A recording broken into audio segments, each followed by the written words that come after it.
donc il y avait eu un petit incident avec le portable. Entre deux, il a coupé, il n'y avait plus de batterie. Donc je continue sur le visage de Manon. Donc là, je devais aller faire les yeux. Donc je prends la couleur foncée de Manon, donc qui était le violet. Et d'ailleurs, je dis des bêtises, je vais passer juste avant la couleur claire. Toujours, on passe un petit peu la couleur claire quand on va faire un smoky. Comme ça, c'est plus facile de mélanger les poudres, ça sert de base. Et au moins, si on fait, entre guillemets, une petite bêtise, ce sera moins difficile à effacer.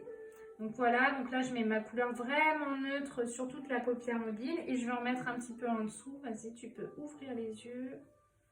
Hop, on en met un petit peu au ras des cils en dessous. Voilà. Maintenant, je prends mon crayon noir. Je viens au ras des cils. Hop, je dessine bien mon crayon noir. Donc là, je le fais épais parce qu'on est parti sur un smoky. Donc là, j'insiste bien sur le trait noir. Donc là, ça va être un smoky dans les tons prunes. Mais on peut faire des smokies dans toutes les teintes qu'on veut, il n'y a pas de problème. Donc on n'oublie pas de bien insister entre les petits cils en bas pour vraiment pas qu'on ait de petites lueurs blanches entre les cils. Après ça peut faire pas très joli. Je vais prendre mon pinceau plat. Je vais venir déposer ma matière. Donc là je prends ma couleur foncée qui était le prune irisé. Hop. Je viens la poser. Hop. Je la pose bien sur toute la paupière mobile. N'hésite pas. Hop.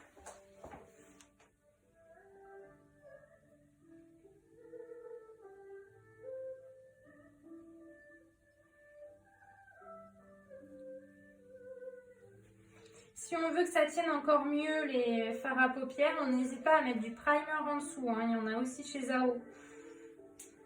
Donc là, pour l'instant, c'est pour s'entraîner, donc j'ai pas mis de primer. Mais n'hésitez pas à mettre du primer en dessous si vous voulez vraiment que ça tienne toute une soirée. Ensuite, donc là, j'ai simplement déposé ma matière. Je reprends un peu de couleur foncée avec mon flouteur cette fois-ci. Je viens au creux de la paupière. Et je viens insister toujours avec mon fard foncé. Hop. Mais cette fois-ci, comme j'ai mon flouteur et ma poudre en dessous, ça vient déjà estomper. Vous voyez tout de suite que ça vient déjà estomper. Je prends ma couleur intermédiaire qui est le rose 125. Pareil, je prends mon flouteur et je viens entre les deux matières. Voilà. Je viens entre le creux de la paupière mobile et au-dessus de ma couleur foncée.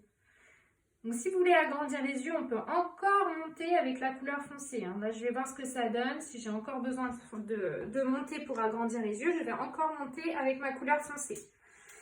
Et après, je reprends ma couleur claire que j'ai pris du début et je viens encore dégrader la couleur au-dessus de ma couleur intermédiaire. Voilà comment on forme le dégradé. Avec le flouteur, ça se fait vraiment tout seul. On peut aller jusqu'à l'arcade sourcilière. Et si on veut mettre l'arcade sourcilière en valeur, on peut prendre le Shine Up, toujours. Donc on reprend le Shine Up 310. Et là, je viens déposer sur l'arcade sourcilière. Hop. Des deux côtés. Voilà. Regarde-moi Manon. Donc là, moi je pense que c'est déjà bien. Mais on pourrait encore le foncer, il n'y a pas de problème. On va faire la même chose en bas. On regarde en l'air. Et là, pour le smoky intense, on va venir aussi mettre du crayon noir dans la muqueuse. Donc là, j'en mets déjà à l'extérieur. Voilà, au ras des cils. Donc là, j'ai pris le crayon prune pour que ça ressorte un peu en bas. Mais on peut prendre aussi le crayon noir, il n'y a pas de problème. Hop. Donc là, j'ai mis un petit coup de crayon prune. Je vais mettre quand même un petit coup de crayon noir à l'intérieur. Donc là, le prune à l'extérieur et à l'extérieur, j'ai mis le prune. Comme ça me fait déjà une sorte de dégradé entre l'intérieur et l'extérieur. Voilà. Donc là, je vais reprendre ma couleur foncée. Je prends mon pinceau plat. tu peux regarder en l'air. Et je viens déposer mon fard à paupières au ras des cils. Donc des fois, ça peut faire pleurer un petit peu les yeux, comme là par exemple, parce qu'on vient chatouiller le ras des cils, c'est pas toujours agréable. Voilà. On va reprendre la couleur intermédiaire, qui était le rose 125. Hop. Je viens flouter encore en dessous pour toujours faire un petit dégradé. Hop. Et je prends la dernière couleur, la plus claire, comme on a fait en haut, 210. Sauf que bon, c'est dans une zone plus restreinte qu'en haut. Mais on refait pareil. On vient reflouter pareil. Donc là, ça y est, j'ai fait mon dégradé. Il manquerait plus que là à mettre le mascara. Et on va travailler les sourcils. Donc pareil, c'est comme d'habitude, le mascara, je le mets en dernier. Parce que là, comme je vais faire le teint, ça risque de tomber sur les cils. Et après, quand on a trop de poudre sur les cils, c'est pas joli. Donc on met le mascara en dernier. Donc là, je vais faire le teint. Donc on avait déjà mis la base avec le fond de teint. Là, on va mettre les poudres. Donc pour structurer, on va prendre la poudre 344 et on va venir structurer au niveau des maxillaires. Donc là, on part du coin de l'oreille et on redescend vers la bouche. On fait la même chose de l'autre côté. Hop, on vient structurer le visage et surtout on n'hésite pas, hein, on peut mettre quand même pas mal de matière. On utilisera seulement la 344 pour structurer. Pourquoi? Parce qu'elle est mate. Donc c'est la seule poudre qui est mate en terre cuite. Donc pour structurer, c'est très très bien. On peut en mettre aussi sous l'ovale du menton. Voilà. Ensuite, je vais prendre la poudre terre cuite 347. Celle-ci, elle va à tous les types de peau, même si elle a quand même une tendance pour les teints chauds. On peut en mettre aussi pour toutes les teintes. Donc là, je la travaille en 3. Touc, touc, touc. J'ai pas besoin d'en mettre des quantités énormes, surtout que les pinceaux Zao prélèvent pas beaucoup de matière. Hein. On n'oublie pas le nez, voilà, et le menton. Ensuite, qu'est-ce qu'on a oublié? Donc là, j'aurais pu repasser un petit coup de poudre claire juste en bas des yeux pour effacer les petites poudres qui sont tombées. Donc là, sous la main, j'ai une 303 poudre compacte. Voilà. Donc, je vais venir pincer un petit peu mon pinceau. Tu regardes en l'air et hop, je viens de passer au ras des cils.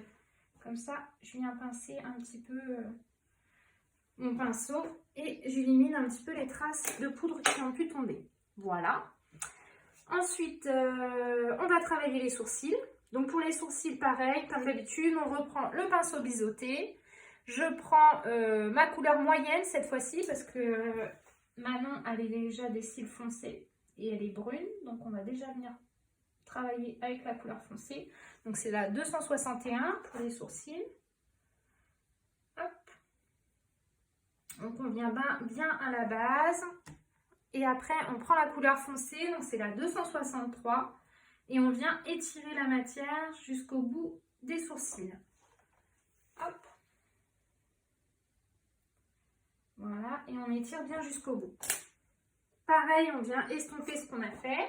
On vient brosser le sourcil, hop. Voilà.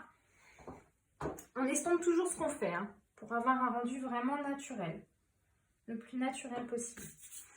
Ensuite, on va venir faire les lèvres. Donc là, sur Manon, elle aime bien les couleurs foncées. Donc je lui ai proposé le 442, c'est une encre à lèvres.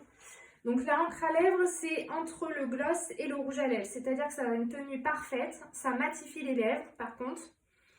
Mais ça a une très bonne tenue. Donc je vais lui mettre directement sur les lèvres. Voilà.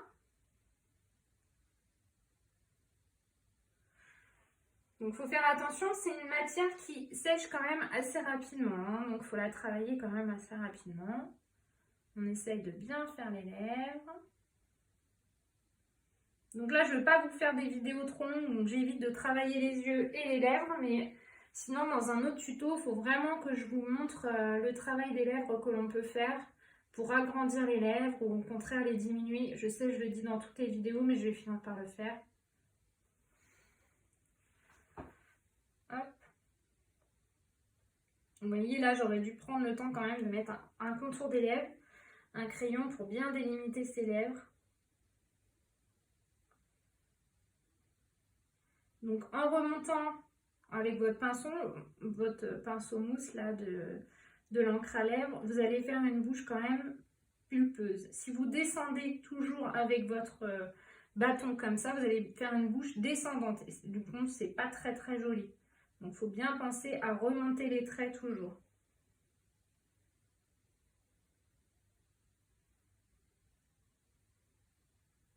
Voilà, tu peux faire ça. Voilà, mais là ça me semble pas mal du tout. Ouais, c'est très très bien. Et il nous manque plus que le mascara. Donc là, je vais mettre le mascara noir. On peut regarder en bas. Donc pareil, on fait toujours le mouvement de zigzag pour bien déposer de la matière.